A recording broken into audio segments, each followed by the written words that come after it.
Kia, I'm Grace, and welcome to the second video in this series all about the Borromean rings. In the first video, we looked at what the Borromean rings are and how to crochet them. So if you're interested in that, check that one out before coming back to this video. At the end of that video, we were a bit concerned that maybe the Borromean rings we made would come apart. They do seem quite attached, but it's hard to say that they couldn't fall apart and become unknotted. To fix this, what we're going to do is create a surface that can hold the rings together. This is what's known as a Seifert surface, which is definitely a funky looking object. But if you look closely, you'll see that the outer border of the Seifert surface forms the same shape as the Borromean rings. We can see here that this actually has 3 outer edges, and those are the same colors as our rings. You can see that the pink ring is completely inside of the green ring. The purple ring is completely inside of the pink ring, and the green ring is completely inside of the purple ring, just like in the Borromean rings. As well as that, this Seifert surface is quite a fun fidget toy. You can try to twist it around. You could even try to lie it flat, although you probably won't have much luck with that, but it's a fun object to play with. So let's have a look at how to crochet it. The basic structure of this is that it's made out of 3 circles or discs connected by 6 different twisty strips. You are going to need some yarn. You're going to need quite a lot in the main color. Then you're also going to need a little bit in the contrasting colors to put around the outside. You're going to need a crochet hook, some scissors, and a needle. Start off making the circle. You're going to want to create a magic circle with your yarn. There are a few ways to do this. I'm going to put a link to a method I found useful in the video description. In your magic circle, you want to make 6 single crochet,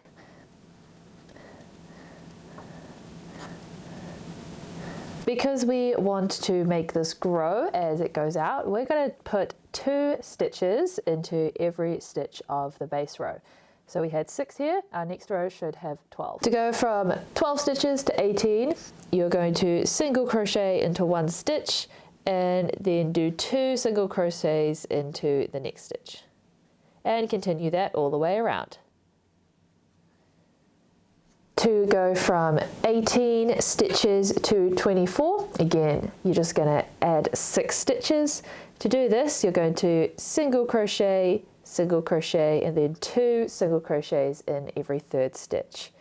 Now, some people feel like this way of increasing your circles can lead to the circles looking a bit hexagon-y.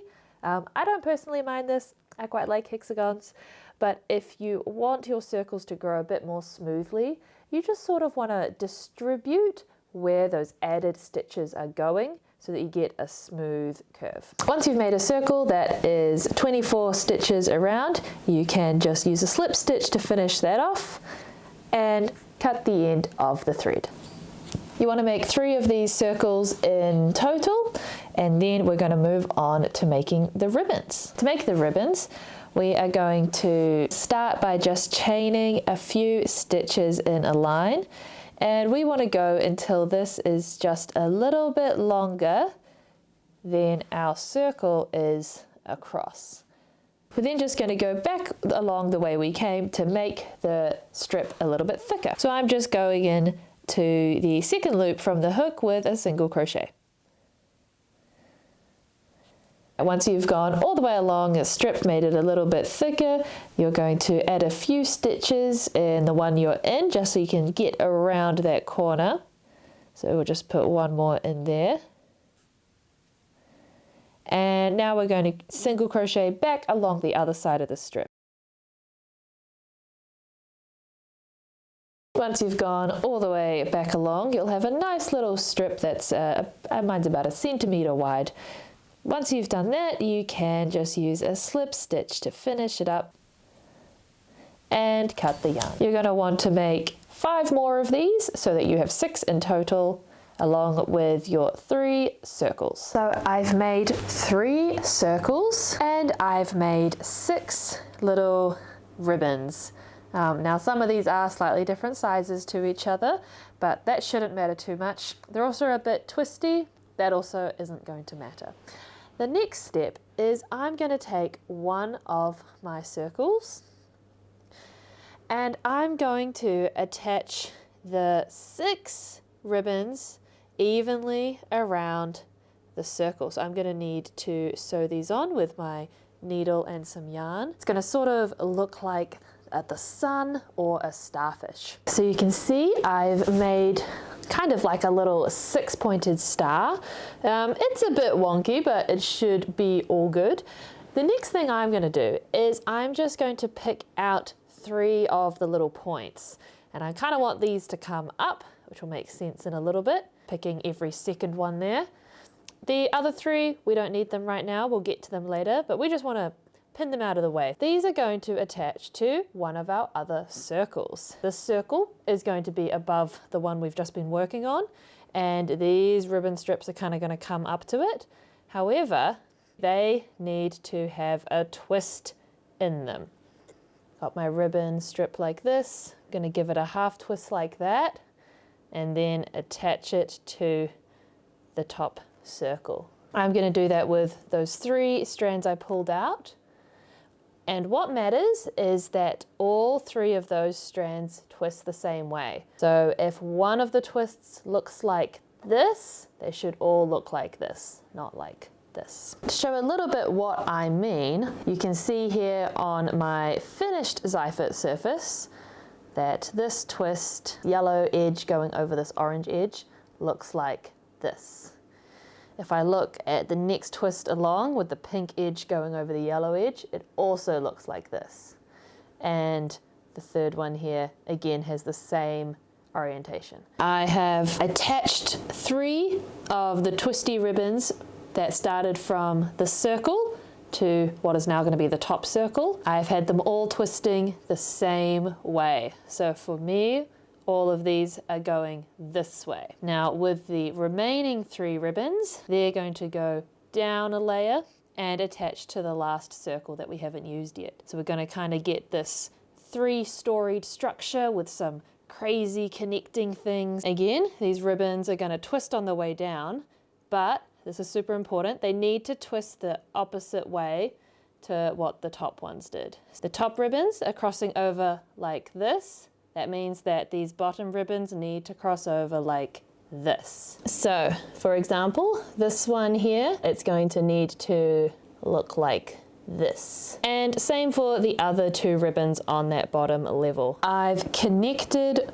all the circles together with these ribbons. All the ribbons have a nice twist. All these bottom level ribbons are twisting in the same direction. All the top level ribbons are twisting in the opposite direction. This is actually a completed Borromean Rings Seifert Surface. However, it looks pretty weird. It's quite spindly. So what I'm going to do now is thicken up these strips and just kind of give it a bit more shape. To do that, I'm just going to start anywhere on this outside border. I'm going to just begin to single crochet all the way along, following along the path that it takes me on for the whole outer edge of this Seifert surface. When I get to a corner where the circle meets the rectangular ribbon, I'm just going to skip a stitch, kind of cut the corner there, and that'll just bring this all together into more of a continuous, uniform, curved shape. I've done 1 loop around and come back to where I started. I would like this to be a little bit thicker, so I'm going to do another loop around the outside edge of my Seifert surface. That just means that I am single crocheting into every stitch of the previous row. I've gone another loop around that outer edge that I was just single crocheting into. Pretty happy with how that is now, so I'm going to use a slip stitch to finish that off. Cut off the pink yarn. The next thing I want to do is finish off that border I've been working on with some contrasting colored yarn.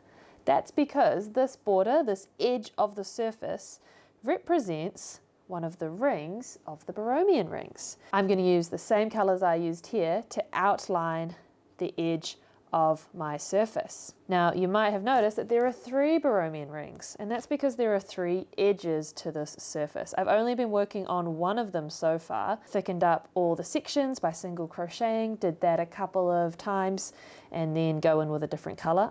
So I'm going to need to complete this process again. I'm going to need to do that for the 3 different edges. But for now, I'm just going to start with the purple. I'm just going to go in where I finished off with the pink, and just like I was doing before, I'm going to single crochet into every stitch that I come across until I get back to where I start. I've finished up with the purple edge there. The next step is to move over a gap and start here and do the exact same process of those last few steps. Then I'm going to move over again, one more little space, and do the exact same thing again with the final color. And with that, we have completed our Borromean Rings Seifert Surface. We've gone around all the edges in the colors so we can see clearly how these outer rims do in fact form the Borromean rings. And we can check that by seeing here that just like with our Borromean rings, this green ring is fully inside the purple ring. The pink ring is fully inside the green ring, and the purple ring is fully inside the pink ring. The cool thing about this method for crocheting a Seifert surface is that you can actually use it to make the Seifert surface for any knot or link. So for example, here's a Seifert surface that I made for the trefoil knot, which looks like this.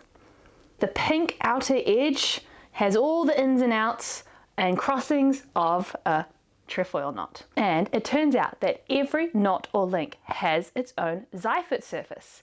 The reason we know this is because there is a pretty straightforward way of getting from a knot or link to the Seifert surface. We can basically figure out what any Seifert surface should look like. The way we do this is not by using the actual knot or link. We instead make it a bit easier for ourselves and use a diagram of the knot or link. Here we have the Borromean rings, and I'm going to use this as an example to show you how I came up with my plan for my Borromean rings Seifert surface. So the first step is to make a nice drawing of your knot or link. It doesn't need to be super fancy or even colored in or shaded. The only thing that matters is that all the under and over crossings are correct. Once we've got a diagram of the knot, what we're going to do is give every part of the knot diagram a direction. We're just going to do that by drawing these arrows. These can go in any direction, but along any part of the knot, they have to be in the same direction. So we can't have any head-on collisions where 2 arrows are meeting each other. The next thing we're going to do is we're going to look at each crossing in the knot. We're actually going to adjust our drawing a little bit to get rid of these crossings, but when we do this, we do need to remember which way the crossings were, as those are going to come in handy later on. So the way we figure out what's going to happen to our crossing is we look at which way the arrows are going. When we get to the intersection of a crossing, we'll see that there are some arrows coming in and some going out. If we look at one of the arrows coming in, what it wants to do is just find the nearest arrow going out. That means it's probably not going to be crossing over anymore. It's just going to swoop past. So all of our crossings should turn into kind of swooping paths for these arrows. We're going to do this to all the crossings, and that's going to give us some separate blobby shapes instead of one connected diagram. These separate blobby shapes actually represent the 3 discs or circles that we crocheted. That means we still need to figure out where did the twisty ribbon shapes come in. Well, this is what the crossings become. This is why we need to make sure we know which way the crossings were. What I mean by that is we need to keep track of whether the crossings were this way or this way. On our diagram, we're going to redraw the crossings back in, but instead of showing them as 2 strands crossing each other, you want to try think of it more as a ribbon that's being twisted, because again, this is what it corresponds to in the Seifert surface. If the crossing was originally this way, it's going to be a ribbon twisted that way, with the front edge of the ribbon acting like the front strand of the crossing. If the crossing was this way, that's going to look like our ribbon twisted like that. Okay, so it's a bit of a funky looking diagram, but this does represent everything we need to know about our Seifert surface. We know how many kind of circular sections it has, and we know how many twisty ribbons it has, and we also know which way they're going. Now we know how to make a Seifert surface not only for the Borromean rings, but for any knot or link. All you'd want to do is look at the diagram you've drawn. Any of the blobby shapes, you just want to crochet a circle to represent those,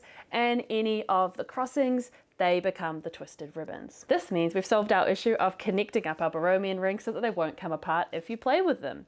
However, going back to the original rings, they do seem to be pretty stuck together. So what we need is a way to concretely prove that they are in fact connected. This is what we're going to look at in the third video. So I hope you stick around for that. See ya!